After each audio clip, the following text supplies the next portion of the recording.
여러분. 이전에 독서법 관련한 영상을 올렸었는데 많은 분들이 관심 있게 봐주셔서 이번에도 독서와 관련된 내용으로 영상을 준비했어요. 이전 영상에서도 말씀드렸던 것처럼 책을 읽어야겠다고 다짐한 후 시간 내서 한 권, 두 권 읽어나가고 있었어요. 그렇게 책을 읽는 생활이 익숙해져 갈 때쯤 어느 날 문득 돌아보니 읽은 책들은 한두 권씩 쌓여가는데 지식이 축적되지 않는 기분이 들더라고요. 심지어는 이런 일도 있었어요. 신랑이 읽고 싶은 책이 있어서 제게 그 책을 구매해서 읽었는지 물어봤는데 저는 기억이 나지 않았어요. 신랑이 책을 구매하고 집으로 돌아온 날 저희 집 책장에 그 책이 꽂혀 있는 걸 발견했죠. 순간 제가 그동안 뭘 한 걸까 생각이 들더라고요. 내가 읽었던 책 제목조차 기억하지 못하는데 이걸 독서라고 할 수 있을까? 그리고는 책장에 꽂혀있는 책 표지들을 보았는데 완벽하게 기억난다고 할 수 있는 책이 한 권도 없었어요. 제목은 본 것 같은데 그래서 이 책에서 하고자 했던 제일 중요한 말이 뭐였지? 머릿속을 다 뒤져봐도 그 질문에 대한 답을 찾을 수가 없더라고요.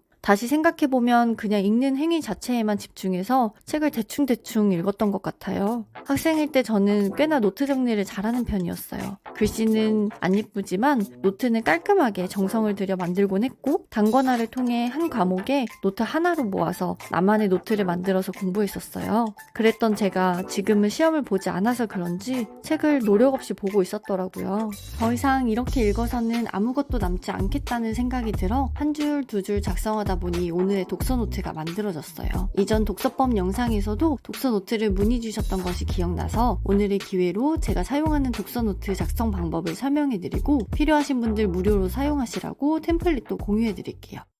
저는 원래 기록용으로 사용하던 노션에 독서 노트를 만들었어요. 네이버에서 노션으로 검색하시고 노션 공식 홈페이지를 클릭해서 들어갑니다. 기존에 사용하시던 분은 로그인 해주시고 처음 이용하시면 노션 무료 체험을 눌러서 가입해주세요. 초반에는 에버노트를 사용했었는데 제게는 조금 불편한 부분들이 있어서 지금은 노션에 정착했어요. 홈화면에서 독서노트 페이지로 들어온 화면이에요. 처음 시작은 독서 일기였기에 북저널로 이름을 정했습니다. 위에 책 모양 아이콘은 원하는 대로 변경이 가능해요. 노션에서 제공하는 아이콘을 사용하셔도 되고 마음에 드는 게 없다면 네이버에서 노션 아이콘이라고 검색한 후 사이트로 들어가 아이콘을 찾아보세요. 마음에 드는 아이콘을 찾으면 아이콘 아래에 카피 버튼을 눌러서 복사합니다. 노션으로 돌아와 커스텀에 링크를 붙여넣기 하고 제출해주세요. 아이콘이 변경되는 걸 확인하실 수 있어요. 저는 독서 노트를 연도별로 정리해 두었어요. 2023년은 오늘 공유를 위해 제가 미리 만들어 두었어요. 한 해가 지나 새로운 페이지를 만드실 때는 왼쪽 점점점을 눌러 복제를 해주세요. 그리고 2023년을 2024년으로 바꿔 사용하시면 됩니다. 저는 과거 독서 노트가 아래로 점점 내려가는 순서가 좋아서 이렇게 배열했는데 바꾸고 싶으시면 위치도 변경하실 수 있어요. 자, 그럼 이제 독서노트 내부로 들어가 보겠습니다. 2023년 첫 페이지로 들어오면 빈 화면이 있어요. 보기 형태는 세 가지로 만들어 보았습니다. 기본 보기 형태를 메인으로 사용하고 있어요. 이제 하나씩 채워볼까요? 저는 알라딘을 가장 많이 이용해서 알라딘에서 책 정보를 가져옵니다. 알라딘 검색창에 원하는 책을 검색해 볼게요. 왼쪽에 뜨는 사진 표지 이미지에 마우스 오른쪽 버튼을 클릭하고 이미지 주소 복사를 눌러줍니다. 다시 노션으로 돌아와 아이콘 추가를 누르고 커스텀에서 붙여넣기 후 제출해주세요. 다음으로는 커버 추가를 누르고 커버 변경해서 링크를 붙여넣기 해줍니다. 짠! 이렇게 하면 책 표지가 들어간 모습을 볼 수 있어요. 기본 보기에서 뿐만 아니라 옆에 갤러리 보기에서도 확인 가능합니다. 다음으로는 책 제목을 복사해 올게요. 다시 알라딘으로 돌아가 책 제목을 복사해서 노션에 붙여주세요. 저자명을 확인한 후 입력해주세요. 기존에 입력된 저자명 내역을 볼 수 있고 새로 입력하면 추가될 거예요. 독서 시작한 날짜를 입력해줍니다. 알라딘에서 출판일을 확인해 입력해줄게요. 앞에서 말씀드렸던 것처럼 샀던 책을 또 사지 않기 위해서 구매 여부 속성값을 추가했어요. 다시 알라딘으로 돌아가 분류를 확인할게요. 보통 두 번째나 세 번째 분류를 참고했어요. 노션에서 해당 분류를 입력해줍니다. 해당되는 분류가 없을 때는 새로 입력해서 생성해주세요. 더 이상 사용하지 않는 분류는 오른쪽 점을 클릭해서 삭제를 눌러주시면 지워져요. 독서 중으로 상태를 변경하고 독서를 시작합니다.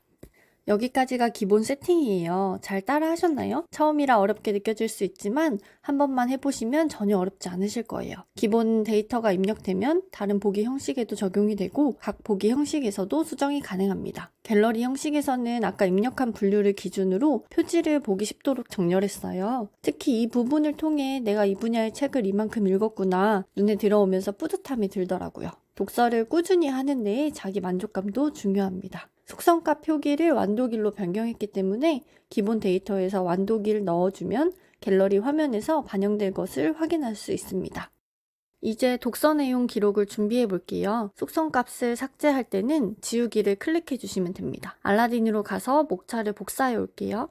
붙여넣기 했을 때 그대로 가져와지지 않아서 불편한 점이 있어요. 저는 해결 방법을 못 찾아서 하나씩 제가 확인하고 줄을 바꾸고 있습니다.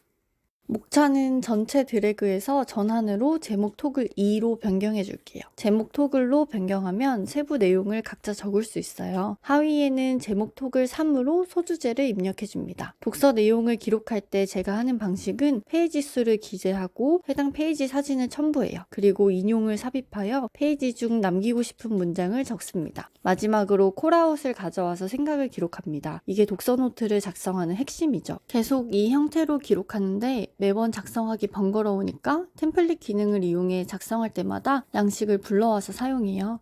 이렇게 페이지 수를 수정하고 사진은 슬러시, 이미지, 엔터를 입력해서 파일 업로드를 통해 저장된 파일을 가져옵니다. 저는 주로 핸드폰으로 바로 사진을 찍어서 노션 어플로 사진을 저장해요. 노션은 PC와 모바일 연동이 가능하다는 장점이 있어서 집에서 읽을 때나 대중교통에서 읽을 때 편리하게 사용할 수 있어요. 핸드폰에서 노션 어플을 켜고 책갈피를 눌러서 양식을 불러온 후 사진을 첨부하면 업로드할 수 있어요. 바로 PC로 연동이 되기 때문에 인용과 생각은 PC로 작성하는 게 더 편리해요. 모든 내용을 다 기록한다기보다는 욕심을 내려놓고 정말 중요한 내용이 무엇인지 집중해서 기록해요. 그 부분에 나의 생각을 더해 나만의 독서 노트를 만들어가는 거예요. 길고 장황하게 기록하다 보면 오히려 핵심을 놓치게 되고 다시 열어보지 않을 독서 노트로 시간 낭비가 될 수 있어요. 메모를 하기 위해 책을 읽는 것이 아니라 책을 내 것으로 이해하기 위해 메모한다는 점을 꼭 기억하시고 메모하는 것에 부담을 갖지 마세요. 2023년 독서 노트를 채워갈 생각을 하니 벌써부터 설레고 뿌듯합니다. 함께 독서 노트를 기록해갈 동료가 생긴 것 같아서 든든해요. 이 형식이 아니더라도 생각을 메모하는 습관을 함께 만들어봐요. 템플릿 활용법은 더보기란에 적어둘게요. 마음의 양식 잘 쌓으시고 다음 영상에서 만나요.